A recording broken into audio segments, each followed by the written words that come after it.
हर हर महादेव। हार्दिक स्वागत करती हूँ आप लोग का अपने इस चैनल पे। महादेव जी की कृपा से आप लोग सकुशल अच्छे होंगे। आज मैं सुनाऊंगी चरित्र प्रेम सागर श्रीमन भागवत कथा, जो कि मैं 34 अध्याय तक सुना चुकी हूँ, वीडियो में बना के डाल चुकी हूँ। और इसके आगे का 35वां अध्याय मैं आज सुनाऊंगी। जितना मुझसे बन पड़ेगा मैं उतना आज कथा सुनाऊंगी आप लोग को। प्लीज़ मेरे चैनल को सब्सक्राइब, वीडियो को लाइक कर दे।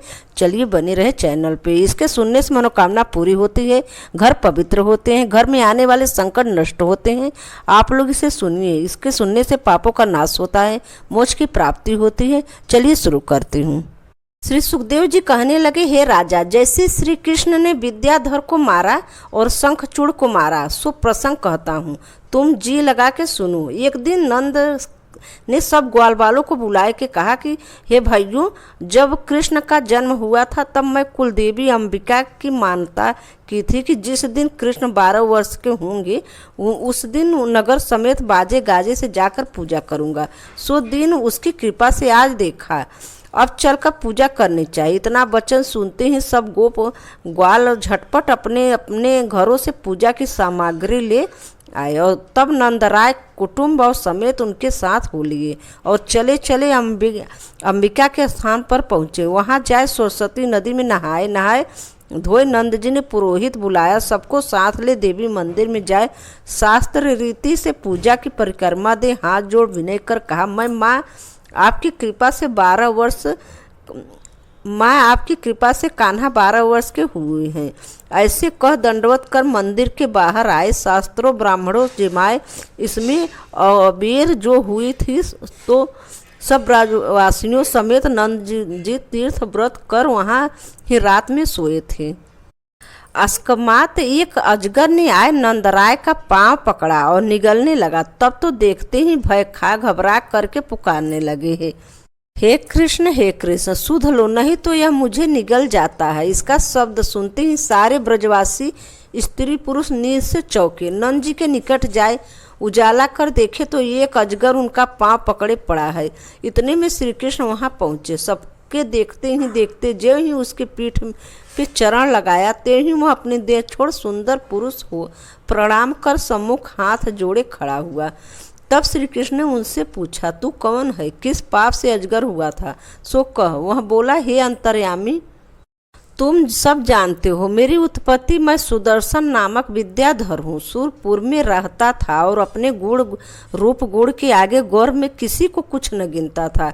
एक दिन विमान में बैठे घूमने को निकला तो वहाँ अंगिरा ऋषि तप करते थे। उनके ऊपर ही 100 बार आया गया। जैसे ही उन्होंने विमान की परछाई ऊपर देखा तो क्रोध कर मुझे शाप दिया, अभिमानी तू अजगर हो।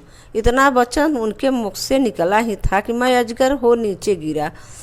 तो उस समय ऋषि ने कहा, तेरी मुक्ति कृष्णचंद्र के हाथ से होगी। इसलिए मैंने नंद राय जी के चरण आन पकड़े थे कि आप मुझे आकर मुक्त करोगे।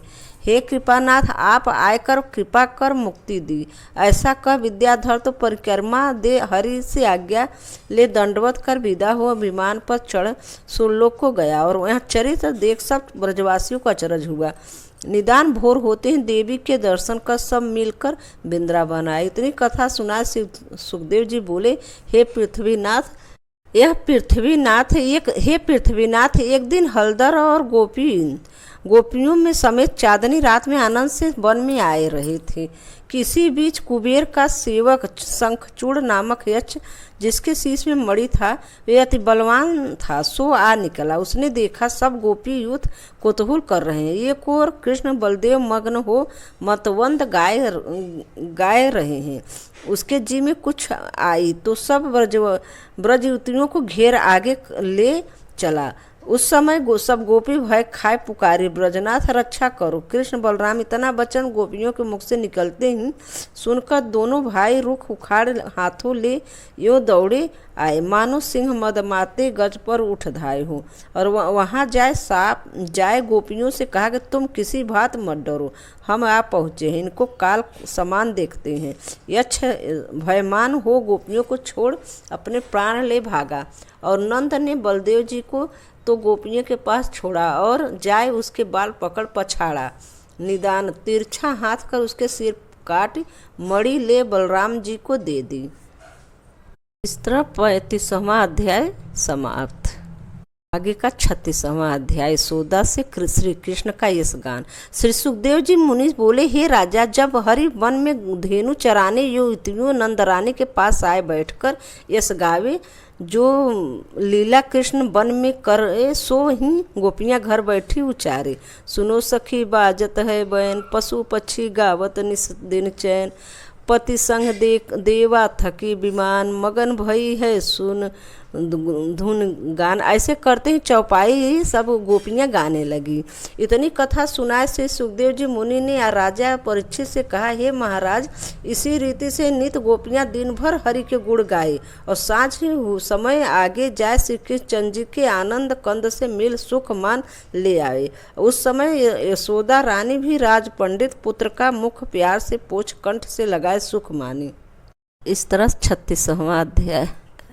तरह 36वां अध्याय ही समाप्त। आगे का 37वां अध्याय कंस तथा नारद अक्रूर संवाद। श्री सुखदेव जी बोले, महाराज, एक दिन श्री कृष्णचंद्र बलराम साँझ समय धेनु चराए गायों के साथ वन में घर को आए थे। उसी बीच एक बलवान दैत्य आए गायों में घुस गया। तिहि आकाश ले लो देह धरी, पीठ कड़ी पत्थर सी करी, बड़े सिंह तीक्षण दो घरे, रत तन अति रिस भरे। इस तरह चौपाई है इसके आगे। और उसे देखते ही सब गाय जिधर के तिधर फैल गए। ब्रजवासी दौड़े वहाँ आए जहाँ सबसे पीछे कृष्ण बलराम चले जाते थे। प्रणाम कर बोले, महाराज, आगे यह अति बड़ा बैल कहाँ खड़ा है, उससे हमें बचाओ। इतनी बात सुनते श्री कृष्ण जी बोले, तुम कुछ मत डरो, वहाँ राक्षस वृषभ का रूप धर के आया है। निकट जाए के बोली, हरि, हमारे पास अब कपट धनु धरी है, तू किसी को क्या डराता है, मेरे निकट किस लिए नहीं आता। यो कहकर फिर ताल ठोक ललकारा, आप मुझसे संग्राम करें। यह वचन सुनते ही असुर ऐसे क्रोध कर आया मानो इंद्र का ब्रज आया हूँ।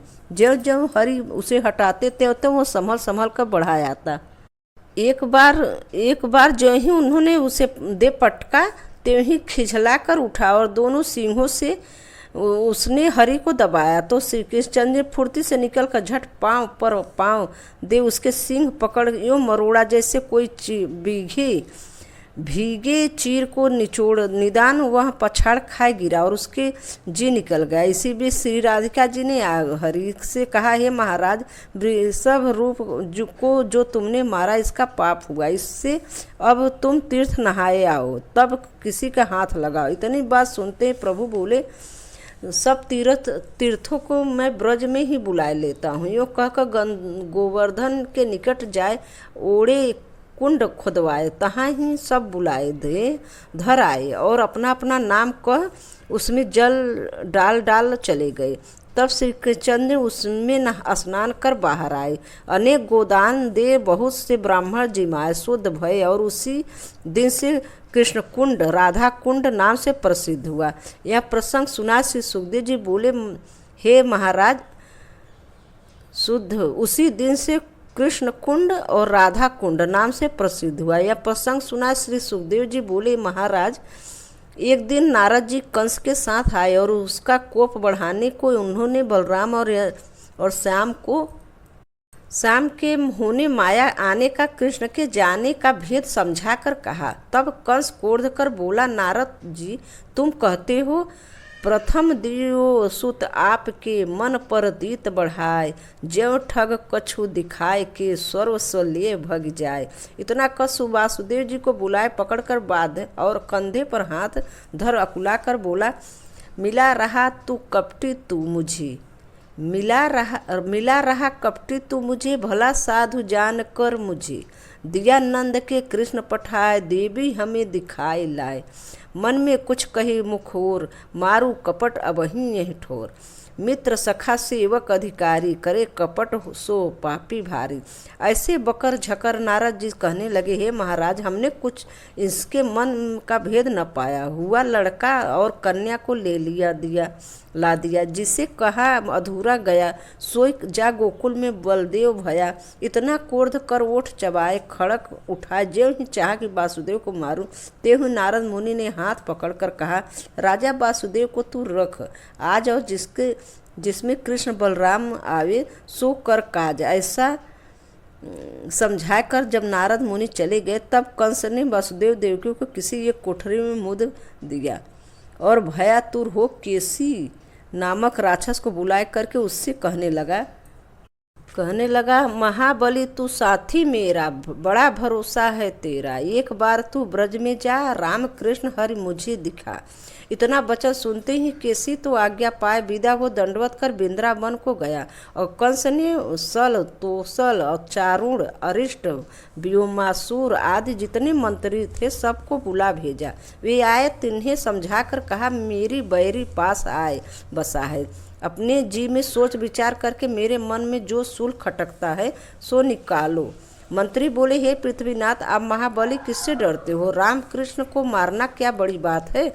कुछ चिंता मत करो, छल बल से यहाँ आवे सोई हम मति बतावे को तो यही भली भांति से एक सुंदर रंग भूमि बनवावे, जिसकी शोभा सुनते ही देखने को नगर नगर गांव गांव लोग उठ धावे।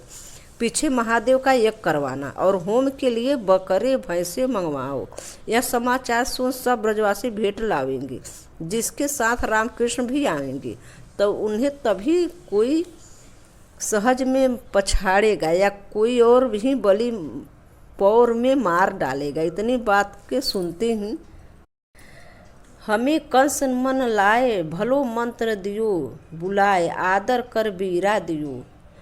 फिर सभा में आए अपने बड़े बड़े राक्षसों से कहने लगा कि जब हमारे भांजे रामकृष्ण यहाँ आए तब तुम में से कोई उन्हें मार डाले तो मेरे जी का खटका जाए। यो समझाए पुण्य महावत को बुलाकर बोला कि आज तेरा जो सबसे मतवाला हाथी उसे द्वार पर खड़ा कर देना, जब दोनों आवे तो द्वार में पाँव दे, तब तू हाथी से मरवा डालियो, किसी भांति भागने न पावे, जो उन दोनों को मारेगा सो मुँहमांगा इनाम पावेगा। ऐसा समझाए कार्तिक बंदी 14 को शिवयज्ञ ठहरा।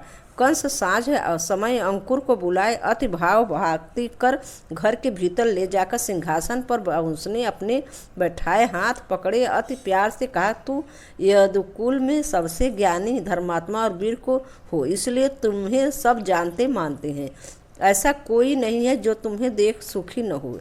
इससे हमारा काम करो, एक बार वृंदावन जाओ और देवकी के दोनों लड़कों को जैसे बन सके वैसे ले आओ। मेरा मन देखना चाहता है, तुम्हें तो हमारी बात की लाज है, अधिक क्या कहें। जब तुम वृंदावन में जाए नंद के यहाँ कहियो कि यज्ञ के धनुष यज्ञ है और अनेक अनेक प्रकार के कुतूहल वहाँ होंगे। तब यह सुन नंद उपनंद गोपी समेत बकरे भैंसे ले भेंट देने आवेंगे, तिनके साथ देखने को कृष्ण बलदेव भी आवेंगे। तो मैंने तुम्हें उनके लाने का उपाय बता दिया, अधिक तुमसे क्या कहें। होय विचित्र वशिष्ठ जाय, बुद्धि बल आपनु, कर कारण पर ठीक करिहो भरोसा ताहि का। अंकुर ने अपने जी में विचारा कि अब भली बात कहूँगा तो यह न मानेगा, इससे मान की भावनी बात कहूँ कीजिए जिसे सहाय।